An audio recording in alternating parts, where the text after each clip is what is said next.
Assalamualaikum warahmatullahi wabarakatuh. Halo sahabat kalong cerita setan. Semoga teman-teman masih selalu setia bersama kami, channel yang selalu menyuguhkan cerita-cerita misteri yang menarik untuk disimak. Untuk kesempatan kali ini, saya akan berbagi sebuah kisah nyata misteri yang berjudul Kena Santet Karena Pindah Agama. Tapi sebelum saya masuk ke ceritanya, bagi teman-teman yang sedang mendengarkan podcast ini, jangan lupa klik tombol subscribe, like, dan komen. Jadi seperti apa kisahnya? Yuk kita simak.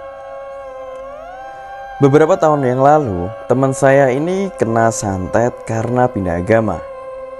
Ini bukan menyetir cerita sebuah film ya. Ini cerita horor yang terjadi di kehidupan nyata. Bagaimana perasaan teman-teman ketika tahu salah satu anggota keluargamu pindah agama? Apakah marah karena merasa dirinya tidak bersyukur dengan keyakinan yang telah dimilikinya? Atau senang karena akhirnya dia bisa memilih jalan sesuai kehendak hatinya? Atau bisa aja sih gak ada urusan juga, agama ya agama. Ini cerita horor soal pindah agama. Ketika pindah agama berujung celaka, kena santet. Saya ini punya temen. Dia bersama istrinya dicampakkan keluarga setelah pindah agama. Dihina dan dirundung. Biasa terjadi. Ini adalah cerita horor yang sepanjang hidup saya membuat bulu kuduk merinding setiap kali mengingatnya. Ketika leak menghantui kehidupan suami dan istri karena pindah agama. Jadi, pernikahan teman saya ini tidak direstui oleh keluarga besarnya. Pasalnya, teman saya pindah agama mengikuti kepercayaan istrinya. Meskipun ditentang, proses pernikahan ini berjalan aman.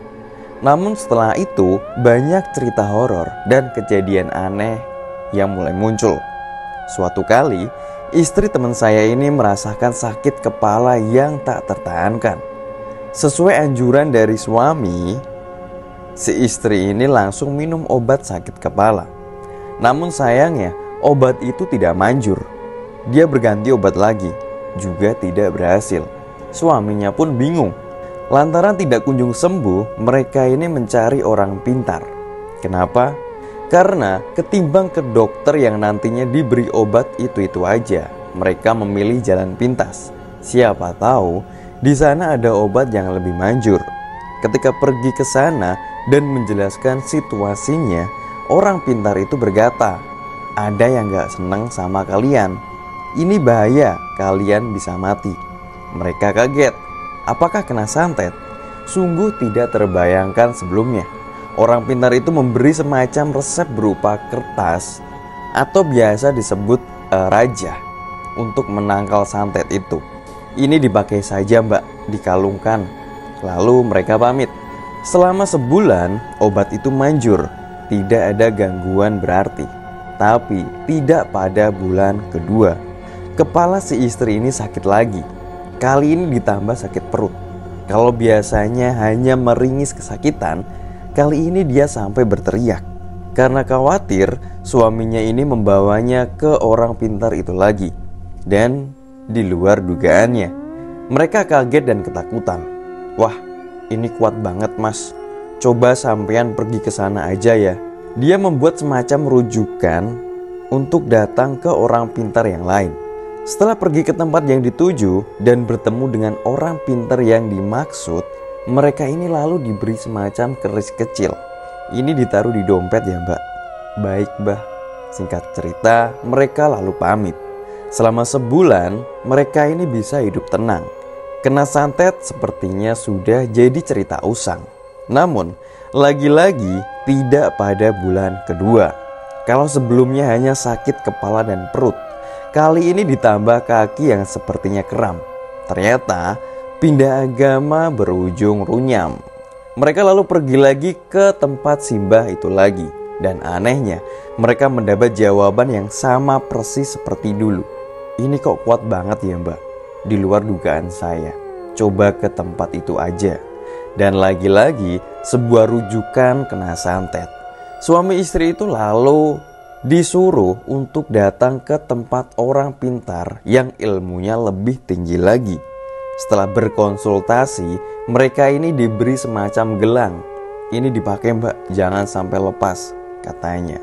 Dan sama, selama sebulan mereka ini aman.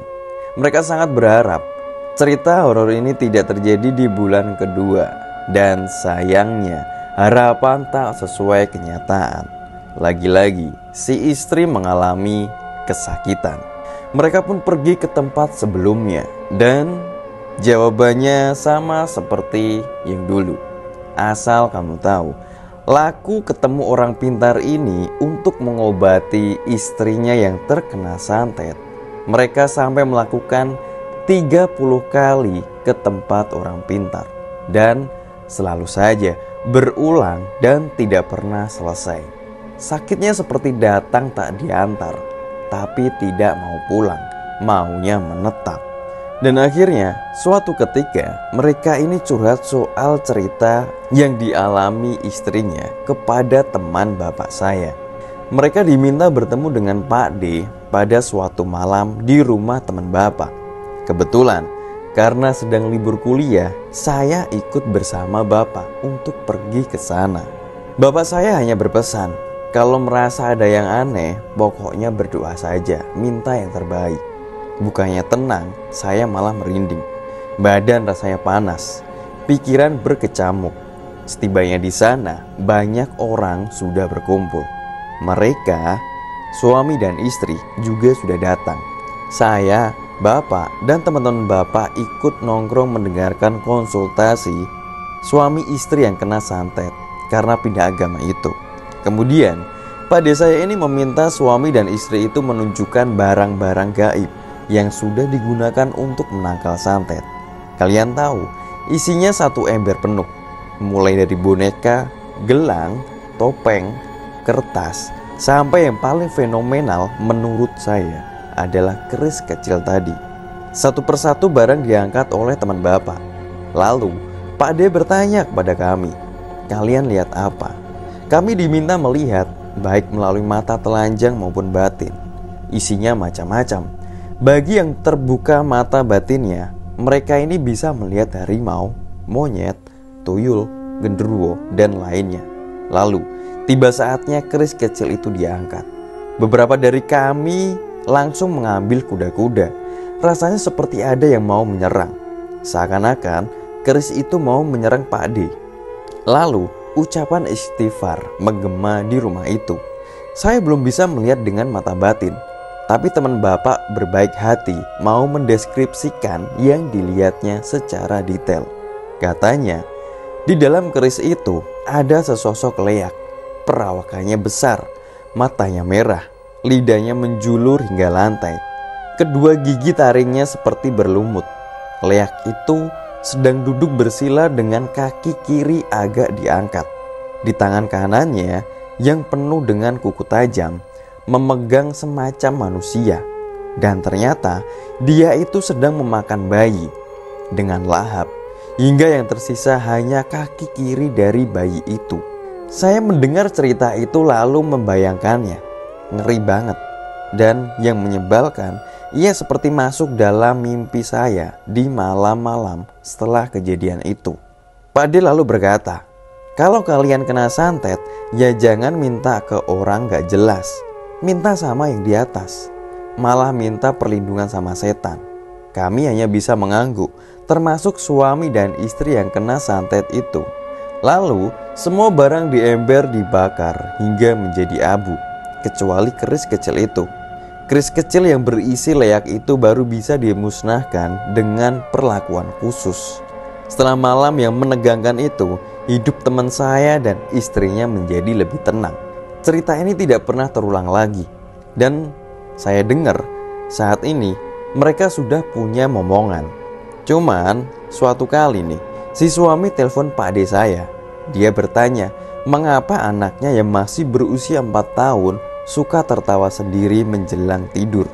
Dengan entengnya, Pak D ini menjawab, biasa mas, balita memang sensitif dengan makhluk halus. Ya begitulah cerita pendek tentang santet karena pindah agama.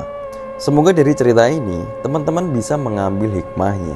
Tidak semua orang akan melakukan hal itu karena seseorang berpindah agama. Mungkin saja orang yang sampai berpikiran kayak gitu sumbunya pendek, mikirnya pendek. Ya sudah, kalau begitu saya undur diri.